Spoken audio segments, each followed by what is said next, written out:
Student, मैं रेणुका और हम क्लास 10 साइंस की एनसीईआरटी बुक की सीरीज कर रहे हैं। इस सीरीज में हम फिजिक्स का second chapter the human I and the colourful world discuss कर रहे हैं। आज इस चैप्टर में मैं एटमॉस्फेरिक रिफ्रैक्शन और लाइट की स्कैटरिंग के बारे में बात करेंगे।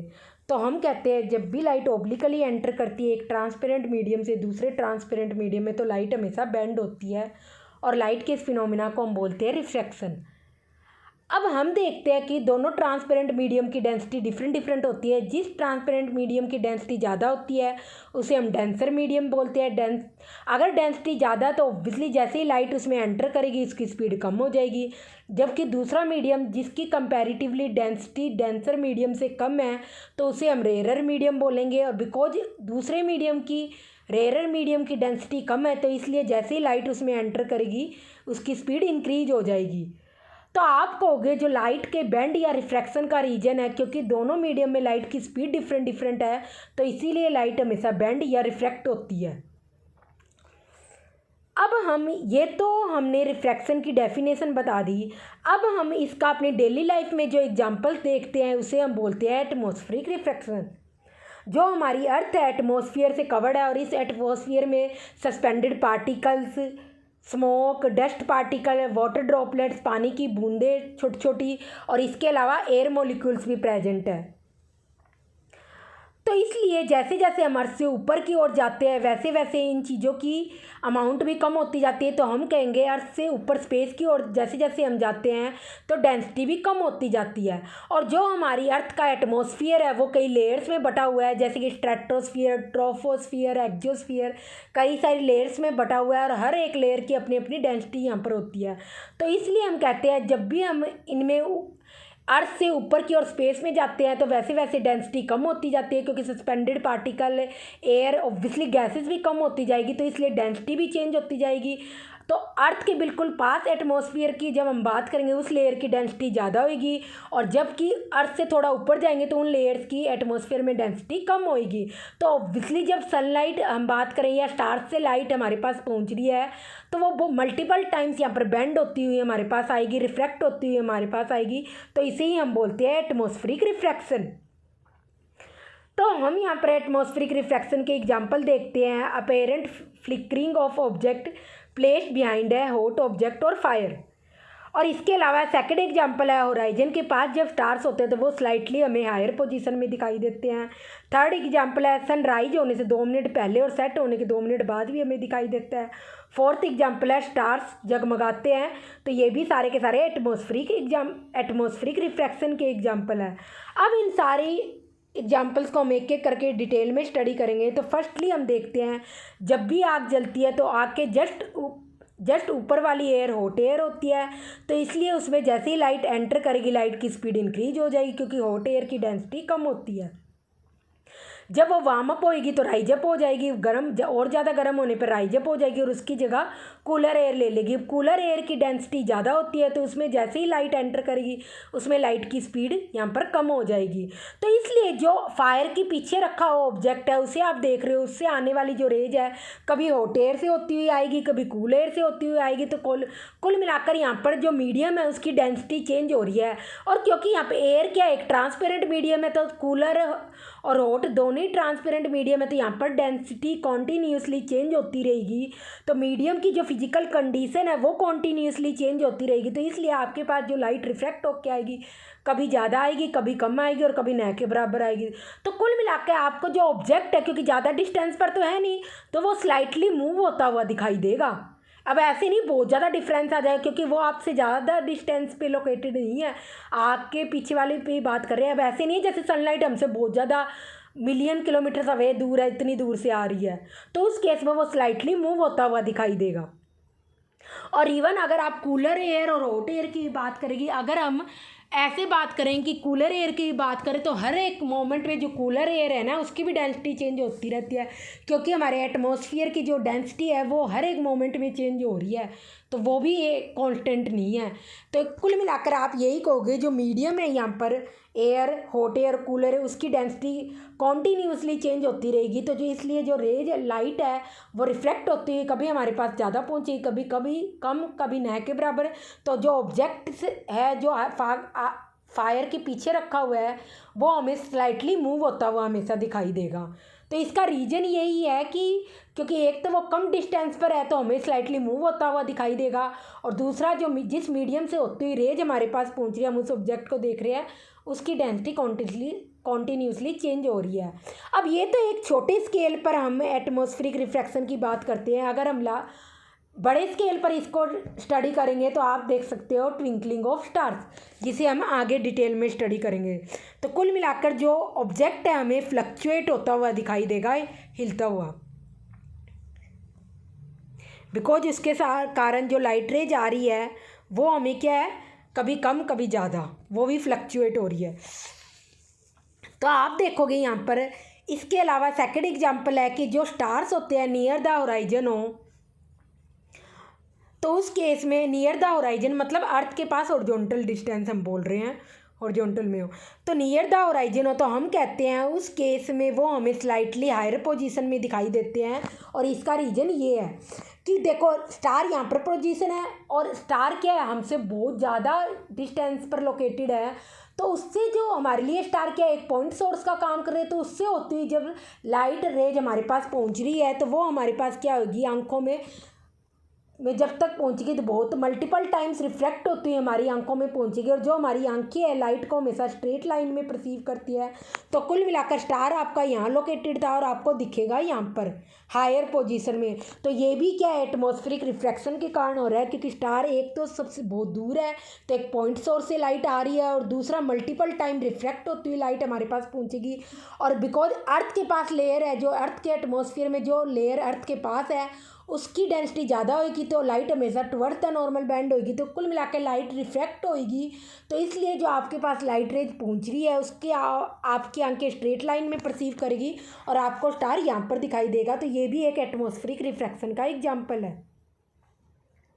तो यही लिख रखा है इंक्रीजिंग डेंसिटी इंक्रीज हो रही है, अर्थ के जैसे जैसे पास आता जाएगा वैसे वैसे रिफ्रैक्टिव इंडेक्स भी इंक्रीज होता जाएगा और स्पीड कम हो जाएगी जैसे ही स्टार की लाइट उसमें एंटर करेगी और रिफ्रैक्ट हो जाएगी। अब इसका थर्ड बेस्ट एग्जांपल है कि सनराइज होने से 2 मिनट पहले ही हमें दिखाई देने लग जाता है। तो ये आपका आप देखोगे यहाँ पर आपकी अर्थ है, सन क्या है, नियर द होराइजन है, होराइजन मतलब इस तरीके से हॉरिजॉन्टल लाइन में। तो आप देखोगे सन अभी राइज नहीं हुआ तो सन के पास वाली एयर हॉट एयर होएगी और दूर वाली एयर कूलर एयर होएगी। तो इसलिए हॉट एयर से जब कूलर एयर में यहाँ पे सनलाइट एंटर करेगी तो हमारी आंखों तक ऐसे पहुँचेगी, और जब आप इसको पीछे की साइड जब आप इस लाइट को परसीव करोगे तो आपको लाइट हमेशा स्ट्रेट लाइन में परसीव होएगी। और कुल मिलाकर सन यहाँ पर प्रेजेंट है, आपको सन यहाँ पर दिखाई देगा जब सन राइज हो रहा होता है। और ऑब्वियसली सन से आने वाली जो रेज है जब सनराइज हो रहा है तो यहाँ पर क्या होगी, बेंड होती रिफ्रैक्ट होती है हमारी आंखों तक पहुँचेगी और सन हमें यहाँ पर दिखाई देगा। तो सन हमें राइज होने से 2 मिनट पहले ही दिखाई देने लग जाता है। तो इसलिए ये बेस्ट एग्जांपल है एटमॉस्फेरिक रिफ्रैक्शन का। इसके बाद हम देखते हैं जब सन सेट होने के बाद भी अस्त होने के बाद भी हमें 2 मिनट तक दिखाई देता है, तो इसका रीजन भी सेम यही होगा। सन हमारा नियर द होराइजन है, ये आपकी अर्थ है, ये यहाँ पर सन से होती है, सन के पास वाली एयर गर्म होएगी, दूर वाली एयर कूलर एयर होएगी। तो सन से जो लाइट रेज आ रही है वो हॉट से कूलर एयर में एंटर करेगी, बेंड हो जाएगी और हमारे पास जो लाइट रेज आ रही है हमारी आंखें स्ट्रेट लाइन में लाइट को परसीव करेगी और आपको सन जो अस्त होता हुआ यहाँ पर है होराइजन के नीचे है, और जबकि हमें दिख कहाँ रहा है, होराइजन के ऊपर दिख रहा है। तो कुल मिला के हमें वो सन अस्त होने के 2 मिनट बाद भी, सेट होने के 2 मिनट बाद भी दिखाई देता है। तो दोनों बेस्ट एग्जांपल है, राइजिंग सन और सेट होने के बाद भी हमें दिखाई देता है। तो ये बेस्ट एग्जांपल है एटमॉस्फेरिक रिफ्रैक्शन है। तो कुल मिलाकर जो हमारी डे की लेंथ है वो 4 मिनट बढ़ गई, क्योंकि 2 मिनट हमें सनराइज होने से पहले दिखाई देने लग जाता है और 2 मिनट सन सेट होने के बाद भी दिखाई देने लगता। तो रात हमारी 4 मिनट घट गई एटमॉस्फेरिक रिफ्रैक्शन के कारण, और डे हमारा 4 मिनट इंक्रीज हो गया एटमॉस्फेरिक रिफ्रैक्शन के कारण। और अगर ये एटमॉस्फेयर ना प्रेजेंट हो तो ऑब्वियसली जो दिन है हमारा 4 मिनट कम हो जाएगा दिन की लेंथ। इसके बाद हम देखते हैं ट्विंकलिंग ऑफ स्टार्स की। जब हम बात करते हैं तो हम कहते हैं स्टार्स बहुत ज़्यादा दूरी पे डिस्टेंस पर लोकेटेड है, तो हमारे लिए एक पॉइंट सोर्स से लाइट आ रही है। और अगर आप यहाँ पर खड़े हो तो आप देखोगे जब लाइट रिफ्लेक्ट होती हुई बहुत सारी लेयर से होती हुई आपके पास पहुँच रही है, तो उस केस में स्टार आपको ज़्यादा लाइट पहुँच रही है तो ब्राइट स्टार दिखेगा, कम लाइट पहुंचेगी तो डिम स्टार दिखेगा। और ऑब्वियसली हर एक मोमेंट में लाइट, यहाँ पर आप लेयर्स की हम बात कर रहे हैं तो इनकी जो डेंसिटी है वो भी चेंज होती रहती है, वो कोई कांस्टेंट थोड़ा है। तो कभी लाइट आपके पास रिफ्रैक्ट होकर ज़्यादा पहुंचेगी, कभी कम पहुंचेगी, और एक केस ऐसा आएगा जब पहुंचेगी ही नहीं। तो उस केस में आप कहोगे कि स्टार आपको टिमटिमाता हुआ दिखाई देता है, क्योंकि जब आपको नहीं दिखेगा और उसके नेक्स्ट मोमेंट ही आपको दिखने लग जाएगा तो हम कहेंगे स्टार क्या होते हैं, ट्विंकलिंग करते हुए हमें दिखाई देता है। तो इसका बेस्ट एग्जांपल है क्योंकि एटमॉस्फेयर में बहुत सारी लेयर्स प्रेजेंट है और उनकी भी डेंसिटी चेंज होती रहती है। तो कभी लाइट, ब्राइट लाइट पहुंचेगी रिफ्रैक्ट होकर तो स्टार ब्राइट दिखाई देगा, लाइट पहुंचेगी नहीं तो उस केस में स्टार दिखाई नहीं देगा। और दूसरे केस में आपको डिम लाइट अगर आपके पास रिफ्रैक्ट होकर आई तो स्टार डिम दिखाई देगा। तो कुल मिला के आपको वो स्टार्स क्या होते हैं, यहाँ पर टिमटिमाते हुए दिखाई देते हैं। दूसरा केस है जबकि हम प्लैनेट्स की बात करें, जब उनसे लाइट रिफ्लेक्ट होकर आती है वो तो हमें टिमटिमाते हुए नहीं दिखाई देते। तो इसका रीजन ये है क्योंकि प्लैनेट को आप ऐसे कंसीडर कर सकते हो कि इसमें बहुत सारे लाइट सोर्स प्रेजेंट है। अब बहुत सारे लाइट सोर्स प्रेजेंट है तो बहुत सारे लाइट सोर्स से यहाँ पर लाइट रेज आ रही है। तो ऑब्वियसली अगर ये पॉइंट सोर्स से आपके पास लाइट पहुंच रही है बेंड होकर इस तरीके से, और इस पॉइंट सोर्स से मैं कह दूंगी लाइट रेज आपके पास नहीं पहुंच रही, तो जो इफेक्ट नहीं पहुंच रही उसका जो इफेक्ट है वो जीरो कर दिया जाता है या नलीफाई कर दिया जाता है जब आपके पास लाइट रेज पहुंच रही है। और ऐसे ही मैं कह दूँ इस पार्ट से लाइट रेज बेंड होकर आपके पास पहुंच रही है, ये पर्सन है और ये प्लैनेट है, और जबकि इस पार्ट से लाइट रेज बेंड होके आपके पास नहीं पहुंच रही है, ऐसे हो रही है, तो उस केस में जो इसका इफेक्ट है यहाँ से जीरो कर दिया जाएगा। तो कुल मिला के आपके पास तो लाइट रेज हमेशा पहुंचेगी क्योंकि प्लैनेट हमारे पास है और बड़े भी है। अब स्टार्स भी बड़े हो सकते हैं प्लैनेट्स पर, वो हमसे बहुत ज़्यादा दूरी पर है तो इसलिए वो पॉइंट सोर्स की तरह होते हैं। प्लैनेट्स में हम मानते हैं कि बहुत बड़े हैं तो किसी न किसी पार्ट के प्लैनेट से हमारे पास लाइट रेज पहुँच ही जाती है, तो इसलिए प्लैनेट्स हमें टिमटिमाते हुए नहीं दिखाई देते। तो ये सारी जो हम बात कर रहे हैं ये सिर्फ हमारे अर्थ का एटमॉस्फेयर प्रेजेंट है, उसी के कारण हमें ये एटमॉस्फेरिक रिफ्रैक्शन दिखाई देता है। अब हम इसके बाद बात करेंगे लाइट की स्कैटरिंग की। अब लाइट में हम सभी को पता है डिफरेंट डिफरेंट कलर होते हैं, 7 कलर्स प्रेजेंट होते हैं। विबग्योर जैसे वी, ये सारी शॉर्ट फॉर्म है, और वी का वॉयलेट, आई का इंडिगो, रेड, ग्रीन, ऑरेंज, इनके फर्दर इनके लेटर्स के रिगार्डिंग इन कलर्स के नाम हैं। तो हम कहते हैं जब भी लाइट यहाँ पर कोलाइडेड पार्टिकल से हिट होती है तो डिफरेंट डिफरेंट डायरेक्शन में रैंडमली स्प्रेड हो जाती है, इसे हम बोलेंगे स्कैटरिंग ऑफ लाइट बोलेंगे। अब लाइट का स्कैटर होना यहाँ पर डिपेंड करता है कोलाइडेड पार्टिकल के साइज पर, और जो लाइट में डिफरेंट डिफरेंट कलर्स हैं उनकी वेवलेंथ पर। और कोलाइडेड पार्टिकल्स का जो साइज होता है वो 1 नैनोमीटर से 1000 नैनोमीटर के बीच में होता है। तो आप जैसे कि बात कर सकते हो कि हमारे अर्थ का जो एटमॉस्फेयर है उसमें ही कोलाइडेड पार्टिकल्स प्रेजेंट होते हैं, जैसे कि सस्पेंडेड पार्टिकल्स है, डस्ट पार्टिकल्स है, स्मोक है, वाटर ड्रॉपलेट्स है और एयर मॉलिक्यूल्स है, ये सारे के सारे कोलाइडेड पार्टिकल्स का काम कर रही है। तो लाइट स्कैटर तभी होगी जब कोलाइडेड पार्टिकल से हिट होएगी और तभी डिफरेंट डिफरेंट डायरेक्शन में यहाँ पर स्प्रेड होएगी। तो हम कह सकते हैं कि अगर किसी लाइट के जिस कलर की वेवलेंथ कम होएगी वो ज़्यादा स्कैटर होएगी, और जिस कलर की वेवलेंथ ज़्यादा होएगी वो कम स्कैटर होएगी। But just scattering because light के कलर्स की वेवलेंथ पे ही डिपेंड नहीं करती, कोलाइडेड पार्टिकल के साइज पे भी डिपेंड कर सकती है, करती ही है, कर नहीं सकती, करती ही है। तो आप जस्ट ये आंसर में लिख के नहीं आ सकते ये रिलेशन। तो आप यही कहोगे कोलाइडेड पार्टिकल के साइज और इसके अलावा लाइट के डिफरेंट डिफरेंट कलर्स के यहाँ पर वेवलेंथ पे भी डिपेंड करती है कि जिस कलर की वेवलेंथ कम होगी उसी केस में अगर कोलाइडेड पार्टिकल के साइज के साथ मैच हो रही है तभी लाइट यहाँ पर ज़्यादा स्कैटर होगी। और अगर पार्टिकल का साइज बहुत ज़्यादा बड़ा है और वेवलेंथ यहाँ पर फिर उसका वो तो उसकी रेंज में ही नहीं आ रही, उन जो कलर्स की है वेवलेंथ वो उनकी रेंज में ही नहीं आ रही कोलाइडेड पार्टिकल्स के, तो वो इस केस में यहाँ पर डिफरेंटली यहाँ पर इस लाइट को स्कैटर करेगी। तो अब हम देखते हैं जैसे कि यहाँ पर ये सनलाइट आ रही है और ये कोलाइडेड पार्टिकल है, इससे लाइट स्कैटर होती है, डिफरेंट डिफरेंट डायरेक्शन में स्कैटर हो रही है, और यहाँ पर भी इस कोलाइडेड पार्टिकल से हीट होने के बाद डिफरेंट डिफरेंट डायरेक्शन में स्कैटर हो रही है। तो स्कैटरिंग यही है कि लाइट का कोलाइडेड पार्टिकल से हीट होने के बाद डिफरेंट डिफरेंट डायरेक्शन में स्प्रेड हो जाना। हम कहेंगे अगर पार्टिकल्स बहुत ज़्यादा पतले हैं, बहुत ज़्यादा छोटे साइज़ के हैं, तो उस केस में वो मेनली ब्लू लाइट को स्कैटर करते हैं क्योंकि ब्लू लाइट की वेवलेंथ कम होती है। और अगर पार्टिकल मीडियम साइज के है तो रेड लाइट की वेवलेंथ ज़्यादा होती है, तो वो उसकी रेंज में आते हैं, इसलिए वो रेड लाइट को स्कैटर करेंगे। और अगर उससे भी ज़्यादा बहुत बड़े लार्जर पार्टिकल्स है तो वो सारे लाइट के सभी कलर्स को इक्वली स्कैटर करेंगे और वो सारे कलर्स आपस में मिलकर वाइट ही बनाएंगे, तो कुल मिलाकर वो वाइट लाइट को स्कैटर करेंगे। और रेड लाइट की जो वेवलेंथ है ब्लू लाइट की यहाँ पर 1.8 टाइम्स होती है, तो इतना ज़्यादा डिफरेंस होता है दोनों की लाइट की वेवलेंथ में। तो हम बात करते हैं कि जो रेड कलर होता है वो डेंजर साइंस को बनाने के लिए भी यूज होता है। तो इसका रीज़न ये है क्योंकि रेड कलर हमारा लीस्ट स्कैटर होता है या कम स्कैटर होता है, आप ऐसे भी बोल सकते हो। लिस्ट मतलब सबसे कम स्कैटर होता है। तो इसका रीज़न ये है जो फोग और स्मोक है ना, तो ये जो डस्ट पार्टिकल्स है ये रेड कलर को कम स्कैटर करते हैं क्योंकि इसकी वेवलेंथ ज़्यादा होती है। तो अगर ये कम स्कैटर होगा तो जो डेंजर साइन है जो रेड कलर का बनाने के लिए आगे वहाँ पे हमें अलर्ट करने के लिए लगाया गया है, तो वो लाइट रेड लाइट स्कैटर नहीं हो रही, तो हमें वो डेंजर साइन वहीं पर दिखाई देगा और इससे हमें पता चल जाएगा कि आगे कुछ रिस्क है, हमें उस साइड जाना नहीं है। तो इसलिए जो डेंजर साइन है हमेशा रेड कलर के बनाए जाते हैं।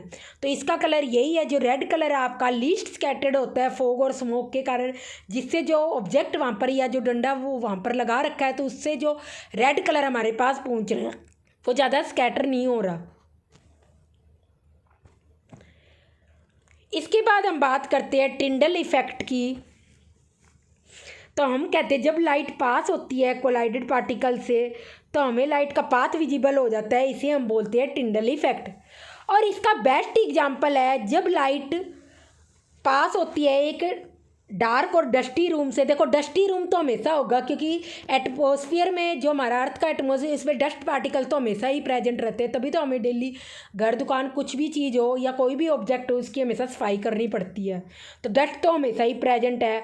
और अगर उस डस्टी रूम में लाइट एक वेंटिलेशन या एक विंडो या स्लिट या छेद के थ्रू होती हुई लाइट उसमें से आ रही है तो आपको लाइट का पाथ विजिबल होगा और उस लाइट हमेशा स्ट्रेट, जो सनलाइट आपके पास आ रही है वो स्ट्रेट लाइन में दिखेगी और उसमें जो डस्ट पार्टिकल्स है ना वो भी हिलते हुए दिखाई देंगे, मूव होते हुए। तो ये बेस्ट एग्जांपल है टिंडल इफेक्ट का। तो टिंडल इफेक्ट के केस में जो लाइट है आपकी कोलाइडेड पार्टिकल से हिट तो होगी बट वो एक वेंटिलेशन के थ्रू आनी चाहिए, एक छेद के थ्रू आनी चाहिए, तभी आपको लाइट का पाथ विजिबल होगा। और इसका सेकंड एग्जांपल है जब हम फॉरेस्ट की बात करते हैं, तो फॉरेस्ट तो ऑब्वियसली बहुत ज़्यादा डेंसिटी होती है क्योंकि बहुत ज़्यादा वहाँ पर प्लांट्स ट्रीज होते हैं और ट्रीज भी वहाँ पर बहुत बड़े बड़े होते हैं, उनकी ब्रांचेज बहुत बड़ी बड़ी ज़्यादा थिक होती है और बहुत ज़्यादा नंबर्स भी ज़्यादा होते हैं। तो आप कहोगे क्योंकि ब्रांचेज क्या करते हैं जो उस ट्री को पूरा का पूरा कवर कर लेते हैं, जैसे कि हमारी जो हेड होती है वो हमारी पूरे हेड को कवर कर लेती है, तो वैसे ही आप जो ट्रीज़ का ट्रंक होता है, ट्रंक क्या होता है, स्टेम जो उसका बीच वाला पार्ट होता है, तो जो ट्रंक होता है उसको पूरा का पूरा और पूरे के पूरे ट्री को यहाँ कवर कर लेती है। जो ट्रीज़ की ब्रांचेज है उनको हम बोलते हैं कैनोपी।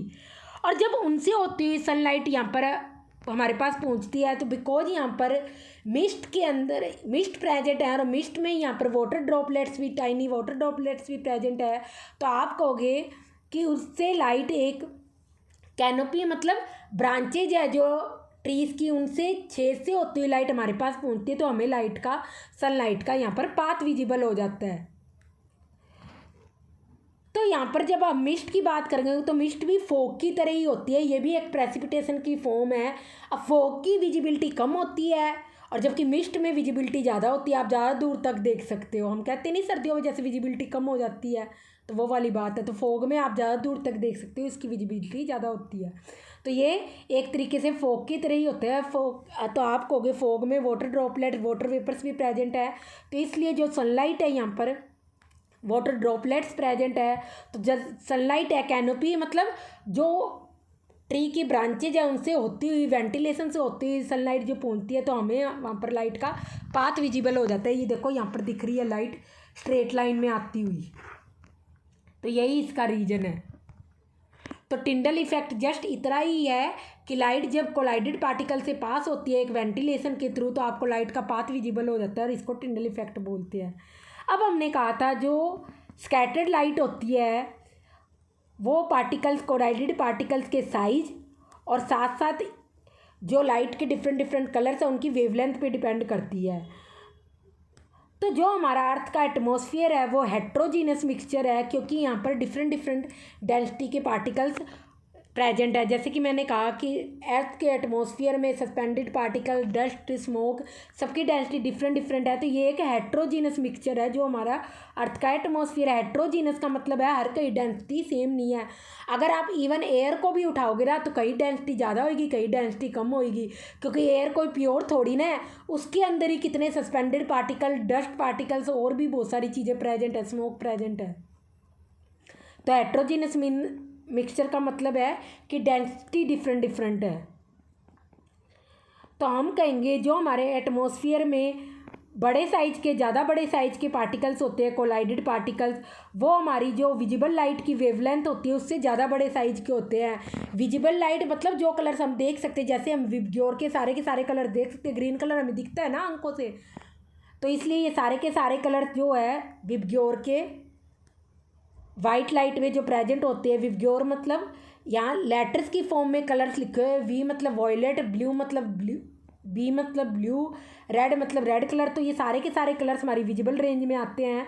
तो इनसे ज़्यादा बड़े साइज़ के कोलाइडेड पार्टिकल्स होते हैं, तो इसलिए ये सारे कलर्स को यहाँ पर वाइट लाइट के सारे कलर्स को इक्वली स्कैटर करते हैं। ये इक्वली स्कैटर करते हैं तो आपस में मिलकर फिर वाइट लाइट ही बनाते हैं। तो आप ऐसे कह सकते हो जो वाइट लाइट होती है इसके सारे कलर्स को यहाँ पर कंटेन करती है। तो इसलिए जो आपको स्काई है, जो दोपहर के समय हम देखते हैं तो क्या दिखता है, जहाँ पर सन एकदम डायरेक्ट सनलाइट आ रही होती है, जब बहुत ज़्यादा धूप होती है गर्मियों में, 12-1 बजे का टाइम होता है, तो उस केस में वाइट लाइट स्कैटर होती है तो आकाश में वाइट दिखाई देता है।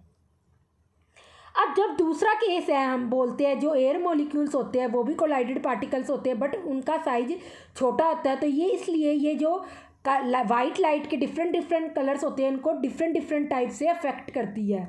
जो लोअर वेवलेंथ होती है ब्लू कलर की, तो ब्लू कलर की वेवलेंथ लोअर होने के कारण इनको ये ईजिली स्कैटर करते हैं और ज़्यादा स्कैटर करते हैं। तो इसलिए जो हमें आकाश है वो हमें ब्लू दिखाई देते हैं कंपैरेटिवली रेड कलर के, क्योंकि रेड कलर की वेवलेंथ ज़्यादा होती है तो वो इसकी रेंज में नहीं आते। रेंज में आप ऐसे कह सकते हो जो एयर मॉलिक्यूल्स का साइज है ना वो इनके कंपैरेटिवली क्या है, छोटा है, तो इसलिए रेड कलर की वेवलेंथ ज़्यादा होती है तो उसको स्कैटर नहीं कर पाते। ब्लू कलर की वेवलेंथ कम होती है तो उसकी रेंज में आते हैं, इसलिए उसको ज़्यादा स्कैटर कर देते हैं और ईजिली स्कैटर कर देते हैं। तो जहाँ पर ईजिली स्कैटर कर रहे हैं तो ब्लू लाइट को ज़्यादा स्कैटर कर देते हैं, तो आकाश आपको ब्लू दिखाई देता है। इसके बाद हम यहाँ पर बात करेंगे कि सन जब हमें दिखाई देता है, जब भी सन राइज होता है और जब भी सन सेट होता है तो आपको रेड क्यों दिखाई देता है, तो इसका रीज़न हम देखते हैं। हम कहते हैं कि जब भी सन राइज होता है या सेट होता है तो हमारे अर्थ के क्या होता है, बिल्कुल हॉराइजन पर होता है, हॉरिजॉन्टल लाइन पर, क्योंकि सन अभी राइज हो रहा है या फिर सन सेट हो रहा है, बिल्कुल उसके टाइम बोल रही हूँ। तो उस केस में सन अगर होराइजन पर है तो नियर द होराइजन है, तो उस केस में जो लाइट रेज है सन से आती हुई उस लाइट रेज को बहुत ज़्यादा डिस्टेंस कवर करनी पड़ती है। ये देखो ये रही, तो लाइट आपके पास जो लाइट रिफ्रैक्ट या लाइट जो स्कैटर होती हुई आ रही है तो बहुत मल्टीपल टाइम्स यहाँ पर स्कैटर होगी और आप देखोगे कि जो ब्लू लाइट है यहाँ पर पहले ही सारी की सारी आकाश में ही पहले ही स्कैटर हो जाएगी और आपकी आंखों तक पहुँच ही नहीं पाएगी।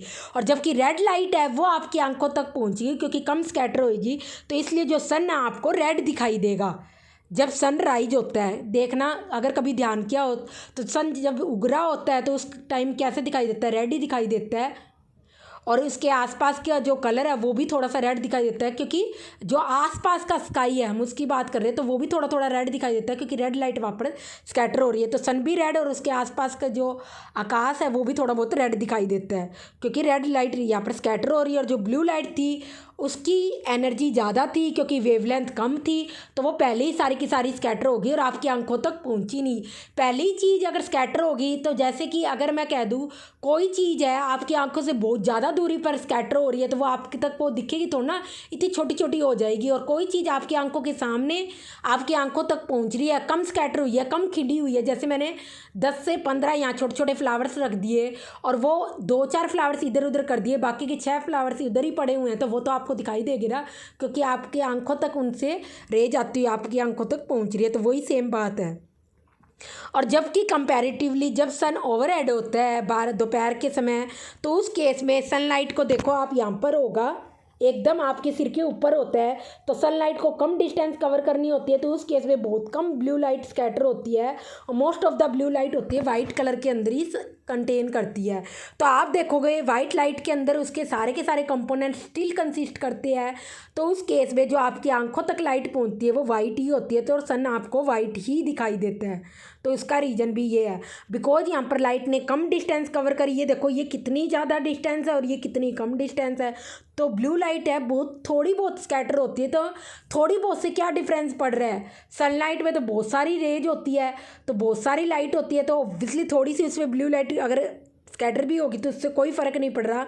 अगर मैं कह दूँ अगर कि 1-2% भी नहीं स्कैटर होती, जो हमारे पास स्कैटर होती ब्लू लाइट होती ना बहुत कम होती है, तो बहुत कम अमाउंट में यहाँ पर स्कैटर होती है। तो इसलिए जो वाइट लाइट में स्टिल सारे के सारे कलर्स होते हैं, सारे कलर मिलके वाइट लाइट ही बनाएंगे, तो आपकी आंखों तक वाइट लाइट ही पहुँचती है। तो इसलिए दोपहर के समय जो सन है वो आपको वाइट ही दिखाई देता है। तो ये इसका रीज़न लिखा हुआ है, फर्दर वाइट होने का रीज़न भी लिखा हुआ है। इसके बाद हम देखते हैं कि अब जो एस्ट्रोनॉट्स है या हम स्पेस में जाकर अगर हम आकाश को देखेंगे तो आप देखोगे वहाँ से आपको जो आकाश है वो ब्लू नहीं दिखाई देगा। तो इसका रीज़न ये है क्योंकि वहाँ पर कोई एटमॉस्फेयर थोड़ी ना प्रेजेंट है, ये तो हमारे अर्थ का एटमॉस्फेयर है जिसके कारण लाइट स्कैटर हो रही है ब्लू लाइट, और स्काई हमें क्या दिखाई दे रहा है, ब्लू दिखाई दे रहा है। जबकि जब हम स्पेस में जाएंगे तो वहाँ पर तो डेंसिटी कम है, तो लाइट कोलाइडेड पार्टिकल्स भी कम होंगे या न के बराबर है, तो वहाँ पर तो क्या होगी, लाइट स्कैटर ही नहीं होगी, तो फिर आपको आकाश जो ब्लैक है एक्चुअल में वो ब्लैक ही दिखाई देगा। तो इसलिए तो जब भी एस्ट्रोनॉट स्पेस में होते हैं तो उनको स्काई क्या दिखाई देता है, ब्लैक ही दिखाई देता है। या फिर जो पैसेंजर्स है ऊपर जेट प्लेन से उड़ रहे होते हैं हायर एल्टीट्यूड पर, तो बिकॉज वहाँ पर क्या है, लाइट स्कैटर ही नहीं होगी। इसके बाद हम करते हैं बात क्लाउड्स की, कि क्लाउड्स भी हमें वाइट दिखाई देते हैं क्योंकि लाइट जो क्लाउड्स होते हैं वाटर वेपर से बनते हैं और वाटर ड्रॉपलेट्स बनाते हैं। अब इन वाटर ड्रॉपलेट्स क्या करेगी, वाइट लाइट के सारे कलर्स को इक्वली स्कैटर करेगी। तो वो कुल मिलाकर, जैसे हमने वाइट स्काई की बात नहीं करी, वाइट कलर स्कैटर होता है, वो सारे के सारे कलर इक्वली स्कैटर करेगी, आपस में मिलकर वाइट कलर ही बनाएंगे, क्योंकि जिसका जो कंपोनेंट है वो उतने अमाउंट में स्टिल प्रेजेंट है वाइट कलर में। तो इसलिए वो सारे के सारे कलर मिलकर आपस में वाइट लाइट ही बनाएंगे, वाइट कलर ही बनाएंगे, और वाइट लाइट स्टिल सारे के सारे कलर सस्टेन कर रही है। तो इसलिए आपको जो क्लाउड्स है वो भी आपको क्या दिखेंगे, यहाँ पर वाइट ही दिखाई देंगे।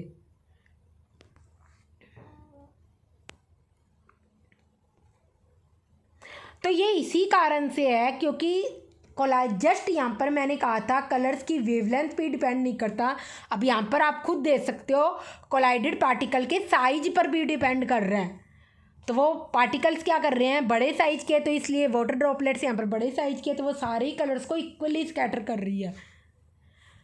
तो जैसा कि हमने देखा था स्कैटरिंग ऑफ ब्लू स्काई देखी थी, सनलाइट की स्कैटरिंग होना और ब्लू स्काई का होना, तो ये हमने देखा था।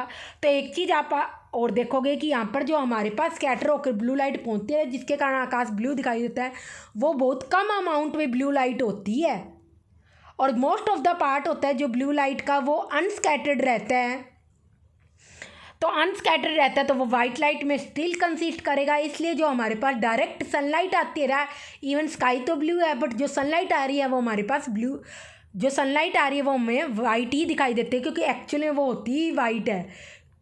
क्योंकि जो स्कैटर्ड होती हुई जिसके कारण स्काई हमें ब्लू दिखाई दे रहा है वो बहुत कम अमाउंट में लाइट होती है, और एक्चुअल में सन की जो लाइट है वो बहुत ज़्यादा शार्प होती है। अगर आप देखोगे सन का टेम्परेचर ही कितना ज़्यादा होता है, 5000 डिग्री सेल्सियस के अराउंड होता है आई थिंक।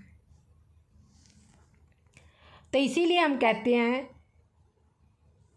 कि जो डायरेक्ट सनलाइट हमारे पास पहुंचती है वो हमेशा वाइट ही पहुंचती है, क्योंकि वो सारे के सारे कलर्स इक्वली सस्टेन करती है।